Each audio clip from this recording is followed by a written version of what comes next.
welcome to another video here on my channel, Healthy Rain. Today I'm in my wild garden. As you may know, I recently moved to a new house, and the house and the garden all need refurbishing, need a lot of work. But I thought before I start cutting stuff down in the garden, I would have a good harvest of what I can of what's here already. And I've been browsing around, and there's a few things I definitely want to harvest, and that is rose hips, which I'm here now at the rose hips. Rose hips are amazing. They're good for so many things. You can use them in skin treatments, you can eat them, you can drink them in teas, you can make jams and jellies out of them, and they're really healthy for you. They have many benefits. They're full of antioxidants, so they're great for the immune system, brilliant if you're suffering with maybe a cold or a flu. And they have a really high concentration of vitamin C, but as you may know, with vitamin C we do have to be careful with heating of them and stuff, because that can reduce the vitamin C levels. But they're very packed with vitamin C, so it's not too much of a worry. You do want to heat them or dry them out and use them at a later date. So here I am by this huge rose bush, because also rose hips are from the rose plant, from roses. So not only do you get roses, if you leave them to seed after, you get these rose hips too. Both are edible, so they're such an abundant plant to have in the garden. Also, roses are the most high vibrational plant, so I think that they vibrate at around 350 hertz, which is the highest of all plants. I believe the next highest is lavender, and that's around 180. So you can see there's a massive difference. Like, roses are extremely high vibrational food or plant or flower to have around, and you might notice when you go into a rose garden or when you're around a rose bush, you might really feel that energy, that high vibration of the rose plant. They're amazing plants to have, and I am over the moon that I came here and I discovered this huge one, and I'm excited for next year when I get to see the beautiful roses that it produces. But right now I'm still able to harvest the rose hips. I'll be able to use them now fresh in teas. I can also dry them out and use them in teas in the future. So really happy with this find, and I'm going to crack on now with picking some. I forgot to mention that it might look like I'm just standing on the edge of the road, but I am on the edge of the road. It's just that the best access that I have to my rose plant here is from the road, because as you can see, my garden is so overgrown. I've just come around the fence, and lucky for me, it's growing right next to the fence. So I'm not stealing any rose hips, and it's not a worry about pollution or anything from the cars, because about 5 cars a day maximum come down this road. We live in the middle of nowhere in the south of France, so that's not a worry for me. Also, actually, I was on a nature walk in the forest. So I live right next to this forest which lays between us and the farmer fields, and I discovered, I think, 1 or 2 other rose hip plants. So if I'm wanting to harvest more, I know I can head out over there. Some of them are quite high up, so I might need to get my step ladder on another day. My step ladder is like all the way upstairs in the furthest room in the house. So as I'm here now, I am just going to get what I can now, but I'll probably come back later today or tomorrow to harvest the ones that are higher up in the plant. Yeah, if I need more, I know there's plenty abundant in the forest that I can go pick, which is amazing. So feeling super blessed, and yeah, gonna pick these rose hips, guys. Forgot my gloves, so I had to go in the house anyway, so I decided that I will get the step ladder. Just do it all now.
finished my harvesting. I was deep in the garden up to my waist at some points, but I did manage to pick a small amount of nettles, dandelion leaves and mint leaves also, which I need to research what type of mint leaves they are. I'm not sure if they are peppermint, spearmint, another type of mint. I've tried it, they've got like a lemony taste, so I will figure out what that is and maybe I'll put that on the screen now if I do figure that out, hopefully. I will turn the camera around, show you what I harvest. I just did a small amount, I just wanted to start small and see how the stuff's tasting once I've worked with it. I've got this pretty big bowl of nettles here, and you do just want to be conscious of any caterpillar because butterflies lay their eggs often on these, so just being aware of the nature beings as well, that you're not taking those ones with you.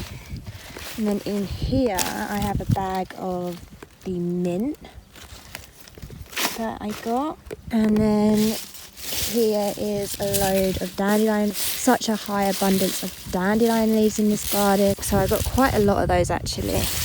They're really easy to pick, and then underneath you can see all the rose hips that I harvested. And it's so nice that in this wild garden that you can actually discover some treasures. Nettles are actually my favourite flavour tea, so I'm really glad that you can always get nettles. Harvest nettles if you want to, because they do grow everywhere. It's nature's way of supporting us and wanting us to be healthy, because nettles are so healthy for you. There are so many health benefits to nettles, too many for me to even name and remember off the top of my head, but you can look them up yourselves, and some of those are menstrual cramps. It's really good for the blood. It's good for seasonal allergies. It's really good for the metabolism. It's good for urine infections, UTIs. It's good for your hair, your teeth, your bones. It's good for so many things. So if you can get into nettle tea, I highly suggest it, and making sure it's organic is ideal. No pesticides, it's not grown near roads, it's not polluted. All of that's really important whenever you're harvesting any kind of herbs, just to get the full benefits. So I also found some wild mint here, and mint is also brilliantly beneficial for you. It's super healthy for you to harvest and use either in your cooking or your teas. So mint is full of vitamin A, which is really good for your eye health, good for improving night vision, they say. It's also well known for being really good for the stomach, and so any kind of stomach issues like IBS, indigestion, mint is brilliant for that, and it can sort of be an instant pain relief for that sort of stuff. So it's always worth trying having a mint tea if you've got indigestion or stomach cramps and pains, or you suffer with IBS. Sort of adding a lot of mint to your diet. It's also high in antioxidants, so again really good for colds and flus and just for boosting your immune system, and it's said to be really good for the brain as well. So lots of benefits to mint. Highly recommend it.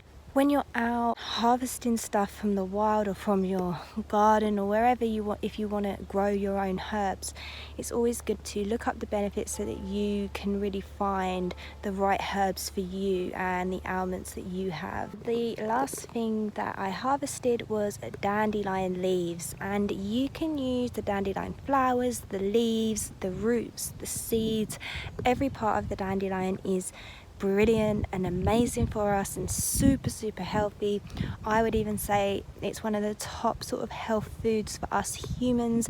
It just does so much good, too much good that I couldn't name it all. So I would definitely, if you're interested, go away and research dandelion and see how good it is for us. It's used in cancer research. It's brilliant for the immune system, brilliant for lowering the blood levels, lowering high cholesterol as well. It's great for the skin. It's just great for overall health. It's good for the liver and good for the kidney, and it's such an amazing plant. And again, just like the nettles, it grows everywhere near us, even in the cities. That just tells me how Mother Nature works with us and how Mother Nature knows what's best for us, because if you notice how beneficial things like nettles and dandelions are for us. I'm sorry about that plane, that helicopter flying over, so I hope you can still hear me okay. But they're so beneficial for us, and they grow near us everywhere. And this is a massive sign that Mother Nature, Gaia, is always looking out for us. She's trying to say, look, this is growing in abundance near you, use it. And most people just walk past it every day, including myself for the majority of my life, you know, not seeing the amazing benefits that were right under my nose and not taking advantage. But again, do be careful, because you don't want to harvest from busy side roads, high polluted areas, any kind of pesticides nearby or used on the plants themselves. You really do want to use organic herbs with anything where you're consuming the surface of it. You really want to try your hardest to eat organic. If it's something like an orange, or you're peeling off the skin, or a banana where you're peeling off the skin, it's not such an issue. But things like salad leaves, everything like that, if you can eat organic, but it's not always possible, and it's still better to eat it than not, and wash it. Really happy with my harvest today. I will show you now everything that I got just for today. There's plenty more abundance here in the garden, but it's took me a while just to get this lot, and I just want to get to work on using this stuff. I think that would be it for this video, guys. Thank you so much for watching, and I'm wishing you a magical day.